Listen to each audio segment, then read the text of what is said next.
Ladies and gentlemen, we have one final speaker.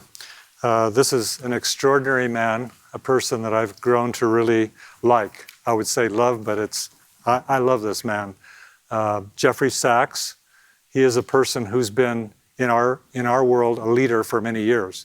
He's an economist by professional training, but he's also a leader. He helped put together the Global Sustainability Goals program that the UN has in mind.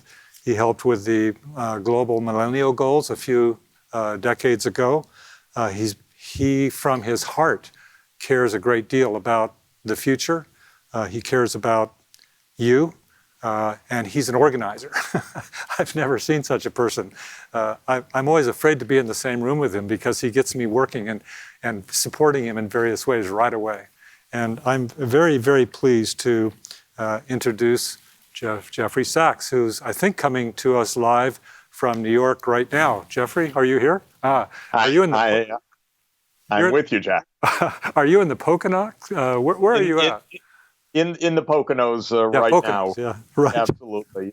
In a beautiful area. We can see deer out the front window, so that's a pleasure to see nature alive. But of course, we're in a crisis, and you have brought together not just us, but you brought together tens of thousands of wonderful and talented people to help find our way out of this crisis. So I just want to tell you how grateful I am, Jack. You're very welcome. Maybe we can just begin by maybe having you share a bit of your vision of the current situation and what you're doing. Maybe share a little bit about the SDSN network, if you don't mind, because many people have heard about the SDGs, but this powerful network that you've created, and then how are you going to help bridge this gap to connect the rest of the world so they really understand what's going on? Jack, we need a big change of direction on the planet, and this was true even before COVID-19. We are enmeshed in an unprecedentedly complex challenge of 8 billion interconnected people, of course, a vast population, every one of which wants and deserves and needs safe water and a nutritious diet each day and a healthful environment. And they're not getting that. We are in a world, sad to say, where the environmental destruction at human hands is also at an unprecedented scale, as I'm sure that all of the GIS ready and geographers that you have brought together know full well. Human-induced climate change, mega pollution, air, water, soils, incredible destruction of biodiversity, an unprecedented decline of species abundance, a loss of major biomes, and an economy in which the rich and the poor are pulling apart at now an unprecedented and even accelerated rate. The stock market is booming and the world economy is collapsing. If ever we had a more emblematic feature of our reality, it's what we're seeing in these days. We get the news of more shutdowns, tens of millions unemployed, and the stock market rises. There's a lot to say about that, and I won't say it right now, except to say that it is emblematic of the divisions of rich and poor that are just pulling our world apart. Now, thoughtful leaders have recognized this, and they are trying to grapple with it. And rather extraordinarily, in September 2015, and it was quite a day with Pope Francis opening the UN General Assembly and calling on world leaders to come together for a common plan for our one home, as Pope Francis put it. The world's leaders adopted that day, September 25th, 2015, the 17 Sustainable Development Goals. I spend day and night on them because I regard them as really our only handhold on this steep incline that we're on. Why? Because if we don't have shared goals, how are we going conceivably to work together to change in a way that we absolutely need to change? The essence of these 17 goals, if you get down to the core of them, is to combine economics with social justice or social inclusion so that everybody can have basic nutrition, education, healthcare, the most basics that we have said are human rights for decades, but are seeing them even farther and farther away for hundreds of millions of people. And to do this in a way that is environmentally sustainable. So we sometimes say the SDGs is the triple bottom line of economic development, social inclusion, and environmental sustainability.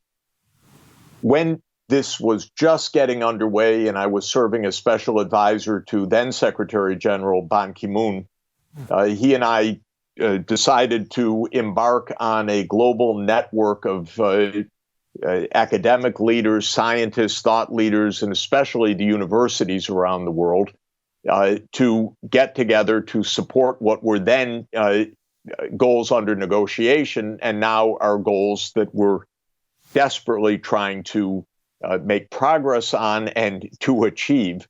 And we created the UN Sustainable Development Solutions Network. It is a network of universities and think tanks and knowledge institutions. And so I hope that it's something that everyone listening will participate in and join, because if you think about the words, it's sustainable development solutions. We're looking not at beating our chests on the problems, but on the practical solutions. And it's a network, because we have to do this together. Now, you have created one of the most remarkable networks in the world, the network of geographers and the network of GIS practitioners, a skill which is fundamentally important to achieve the Sustainable Development Goals. I've told you, and I've often said, that for the first 20 years of my career, the way I was taught in economics, I thought countries were arrayed in alphabetical order. You know, this was basically, if you're an economist, you put numbers into a table, maybe you make a regression. You don't learn spatial dynamics. It took me a long time of practice to understand in my gut how geospatial realities are a defining feature of every aspect of an economy. Of course, it's second nature to everyone else listening, but we got it trained right out of us at the beginning of our PhD program. But we need these skills now, because you cannot protect a biome, you cannot protect a rivershed, you cannot introduce a sustainable energy system other than geospatially. We know this.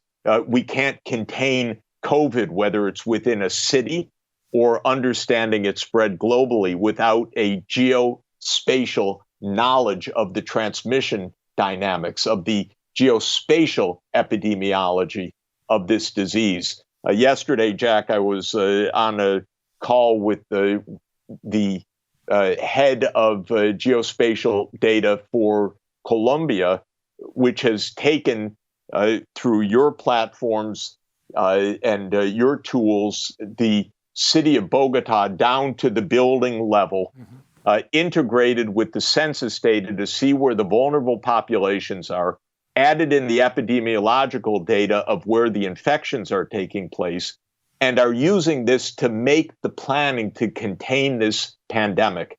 These are the new tools that are absolutely essential. So my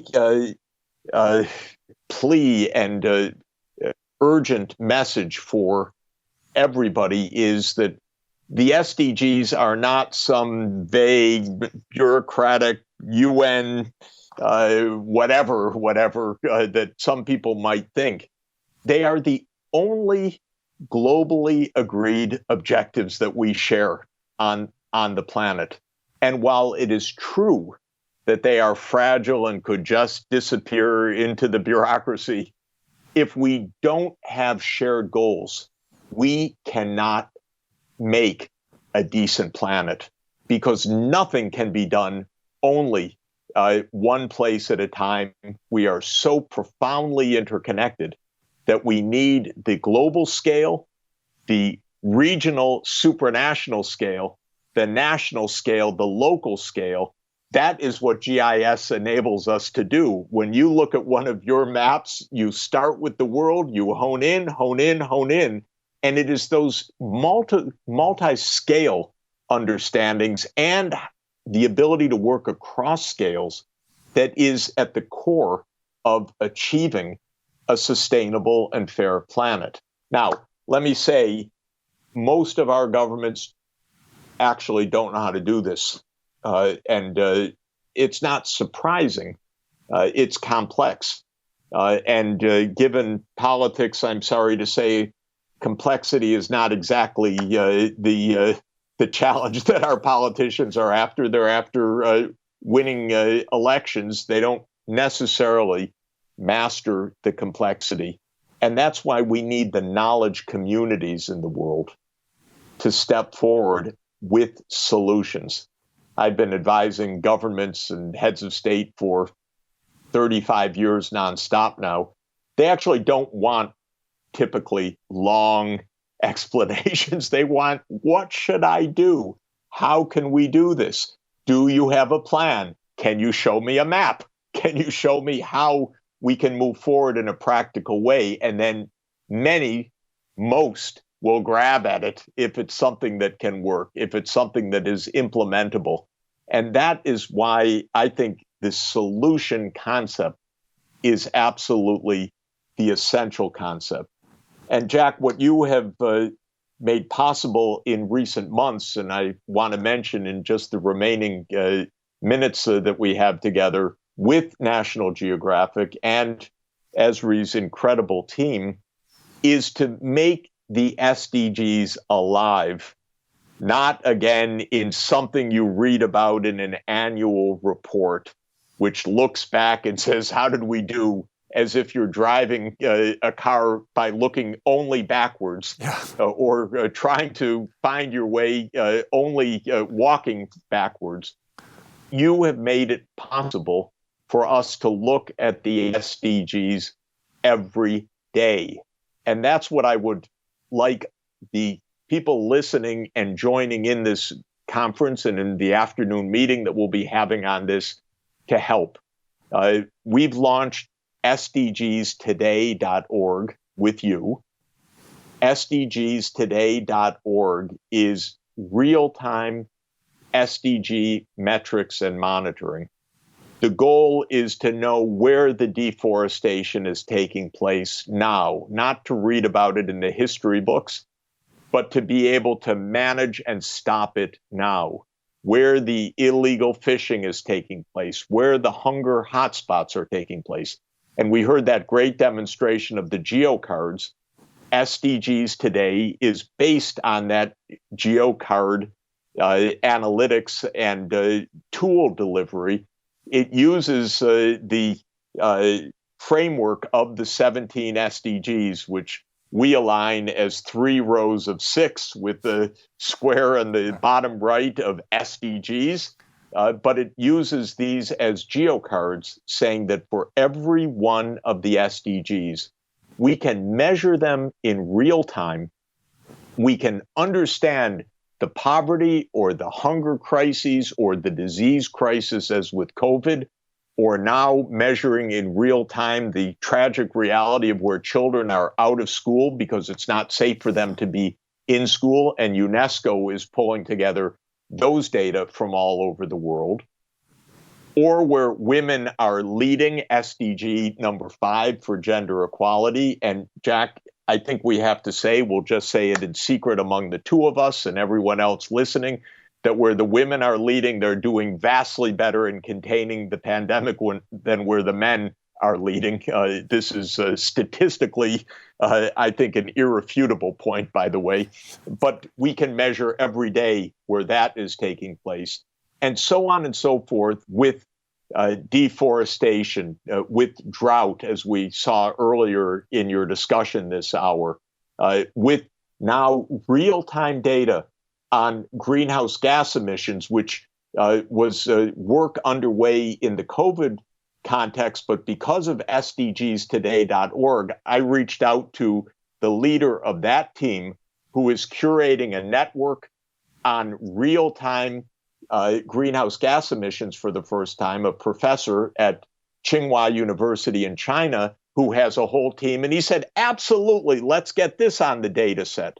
So you're enabling a portal that will have every day where we stand on the SDGs, to bring them out of wouldn't it have been nice to succeed into our daily lives and our daily challenges, our daily awareness, and the management that is absolutely necessary for success. And it's going to become essential. I talked about that on Monday. As I see it, this foundation, this infrastructure, will be absolutely essential if we hope to have a sustainable future. And that's a question, really. I mean, I think you wanted to show a demonstration of some of the work that you and your team have been doing. Do you want to do that now? I think Dan did put that up into a little video to show how SDGs Today works. If we could show that, people could see it. And I want them to join in and say, I have the data for you. Yeah, let's see that first, and then we'll come back, because there's lots more to talk about, obviously. Right. Can we see that video now? Hello, I'm Dan Pasut with the Living Atlas team. We've been working with SDSN to configure a series of solutions that support sustainable development. Now, typically, the Sustainable Development Goals are updated annually, or less. But the world changes much faster than that. How can we drive meaningful policy if the information that we have doesn't reflect the current conditions on the ground? That's why this morning, SDSN has launched SDGs Today, which is changing the way that they receive and deliver sustainability information in a more real-time and updated manner. Let's take a look at a topic that has been a real challenge, but it's one that SDG number 2 has been trying to overcome: global hunger. To achieve the goal of zero hunger, the World Food Program has been delivering relief to approximately 135 million people just this year. But on this geocard, we can see that by their estimates today, nearly 1 billion people live in food insecure areas. If we click on the geocard, we're taken to a page in which we can dive into this topic in more detail, including to see maps that show the number of people in each country that live with insufficient food intake. But we know that food insecurity and hunger, they're broad topics, and they're impacted by many drivers, both environmental and social. That's why SDSN is curating multiple topics on this and the other pages that can help support sustainable development decision-making. Right now, desert locusts pose a serious threat to food security in this area as they move from field to field, decimating crops. On this map, we can see daily updates from the FAO showing the location and the scale of impact that locusts are having. But locusts aren't the only things that affect crops in this area. The timing and intensity of precipitation, both in the fall and the spring growing seasons, can greatly impact the harvest. That's why if you click on the related SDGs, we have maps of precipitation and drought estimates.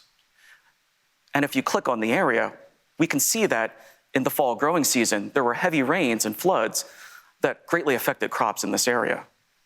Now combine this with the locust information, and you can start to understand why food prices have increased from 40 to 100%. But the SDGs today aren't just timely, they're also reliable. Each methodology has been peer-reviewed by the United Nations or trusted partners. And through GIS, SDSN is able to take complex topics and simplify them into a summary statistic or offer all the geospatial detail, in essence providing both the forest and the trees. This is just the beginning. SDSN continues to expand the number of topics covered by SDGs Today by building broad partnerships with organizations and open data providers like you. SDSN hopes that you will join them and help enrich their efforts to build a better, more sustainable planet. Isn't Dan terrific? That's my heart is Yeah. powering, Jeffrey. No, Dan is such a great partner, and he said it so perfectly. And I just want to underscore when he said, this is just the beginning. Yes. Because when we draw attention to the globally agreed target or globally agreed challenge, we are going to have so many smart, wise people around the world say, I have answers for that. Yeah. And that is what is actually going to make this work. Yes. And these geocards, I mean, the concept is really to build these shareable pieces of knowledge that can go into, well, into your website, but also into National Geographic's website and into a science program and into K through 12 programs, and so that the knowledge bits overcome this, oh, I have to be a GIS professional in order to really get at this knowledge. So we wire up the world and we make it available in so many forms. Well, I guess I wanted to ask you what you wanted us to do next. What do you want our community to do next? You sort of covered a little bit of it, but it's a rare chance to hear you directly tell us what you're imagining. Expand, intensify, invent, create, solve. I want people to look at these goals and the targets that go along with them and ask the question, okay, how can this be done? How can I contribute to the solution? We need networks to do this. All of these objectives, whether it's fighting COVID or providing universal health coverage, which is SDG 3, or ensuring universal access to education, SDG 4, these are multidisciplinary, cross-disciplinary challenges. So there's no way that any one person, one country, one government can do this. That's why it is a networked problem. That's why exactly the community of practice that's global that you have pulled together is so vital. Yeah, but we want to make sure that we create that community around the SDGs and have people focus in even more intensively on, oh, that is a goal, that's tough, but here's a way forward. Yeah, and I don't want people to leave their job. There's millions of jobs out there that GIS people do. So they have their normal work, but as I'm seeing in the Geodesign Consortium, they're taking the SDGs and bringing it into their practice. So resource companies, businesses, governments at all levels, specialists can begin to not only understand, but also integrate the goals and visions that you have of creating a sustainable world right into the practice. So many people could leave and say, oh yeah, that was an interesting conversation. What is it? How do I? It's not for me. That's not true. That's exactly what we're trying to get across here, is the idea of building the knowledge, doing exactly your work, and at the same time, that's the way I describe it, at the same time, integrating in holistic thinking, integrating into your mind's context as well as the content of your actual work. To me, that's the sort of bridging the gap that one of the things that you shared with me. So what else do you want them to do, Jeffrey? Well, I think if I could just add on that for one moment, a business cannot say, I'm not interested in that, I do my business. A business will not understand its market, will not understand the future spatial dimensions of its activities, will not understand the risks to its supply chains or the nature of its future product use without saying, the world's moving in a different direction. I need to understand that. And so we are seeing businesses all over the world come to understand, sometimes slowly, sometimes as leaders, that if they don't get aligned with the Sustainable Development Goals, they're going to find themselves someplace way outside where the actual economy is moving. We're moving to a low-carbon world. We have to, otherwise we're going to be destroying nature. So we are moving to a low-carbon world. Some politicians haven't heard the message so clearly, but a lot of companies have gone bankrupt in the last 3 months because they failed to heed that message in time.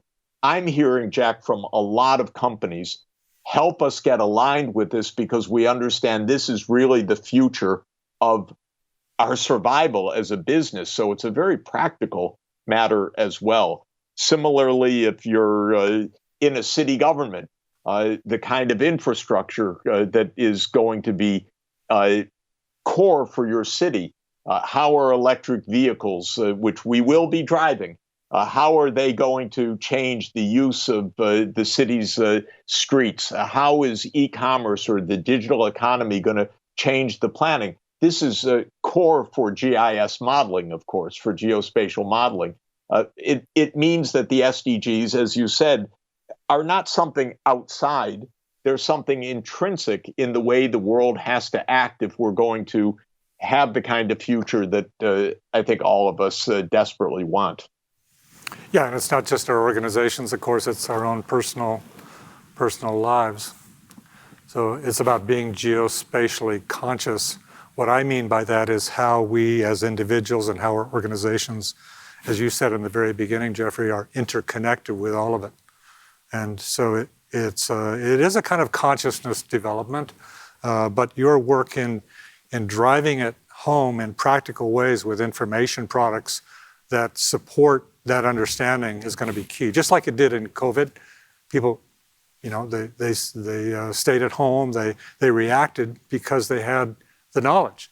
And to me, COVID is such an amazing experience to have watched and lived in and worked on, because it is showing us the pattern and the footprint for the future. That's my thought. Jeffrey, what else would you like to share with a crowd in closing? I'd like to mention one of the specific targets because it's so relevant to what we're discussing. SDG 4 says universal education for all, and the target SDG 4.7 says that everybody on the planet should be educated in sustainable development itself. And here, I think your partnership with National Geographic and National Geographic's aspirations for reaching 100 million, I think I heard, students around the world is central to this global goal. Governments have agreed we need to educate in sustainable development for students at all ages, by the way, from pre-K through higher education. We have that open invitation. Now we have a new mechanism, thanks to you, thanks to National Geographic, for how to educate, what to train, how kids are going to be telling story maps in the future, are going to be explaining in geographic and geospatial terms their lives and the challenges that they're coming to understand. So I want to underscore this SDG 4.7 as a point of contact, that what you're making possible, what National Geographic is aspiring to, what Pope Francis, by the way, is launching in a global compact for education this coming fall, what UNESCO as our World UN Organization for Education is leading, is exactly this call to empower all students from pre-kindergarten to continuing lifelong education in the skills that we need in our personal development to understand the challenges of sustainable development. It just works perfectly. We're going to have a session of one of your many sessions this afternoon, Jack, on SDGs Today, yes, that I hope many people can join, but we really want some fantastic new real-time data sets and things that we can help to promote, to champion, to make known around the world, because that's really the purpose of this new and exciting portal.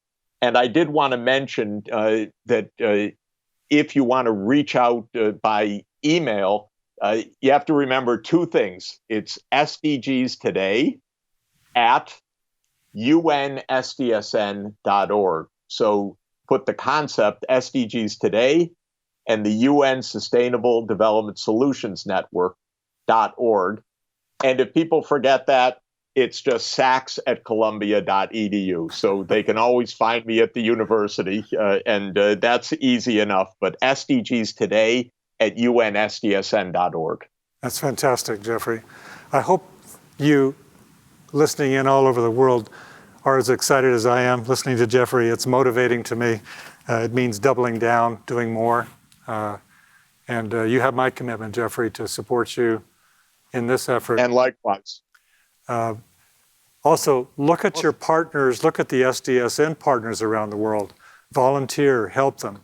So we talked about volunteering and adopting a school when Vicki talked about it, because you especially have great skills to teach to young people. Embracing a teacher, embracing a school, but also embracing the NGO and enlarged network that Jeffrey is talking about is something that you can practically do. And so especially at this great time of change, you, my friends around the world, my colleagues is the way I would think about it, have so much to offer. And if we're going to create a sustainable future in the world, which is still an if, we got to work hard. We got to double down on this in virtually everything we do. That's my own personal conviction.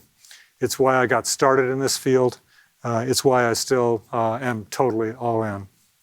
So ladies and gentlemen, let me close this session by again saying thank you where we started on Monday. Thank you for being here. Thank you for your amazing work.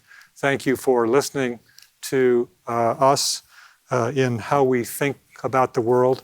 You can count on us to support you doing your work better and at the same time looking to these greater challenges that are facing all of us. Enjoy the rest of the conference, and I deeply appreciate you being here. So good luck, and come to the Users Conference next year. We have great hopes that we can, well, if we don't, we'll do it virtually, but we have great hopes that we'll be able to do this physically. Thanks, ladies and gentlemen. See you later. Enjoy the conference.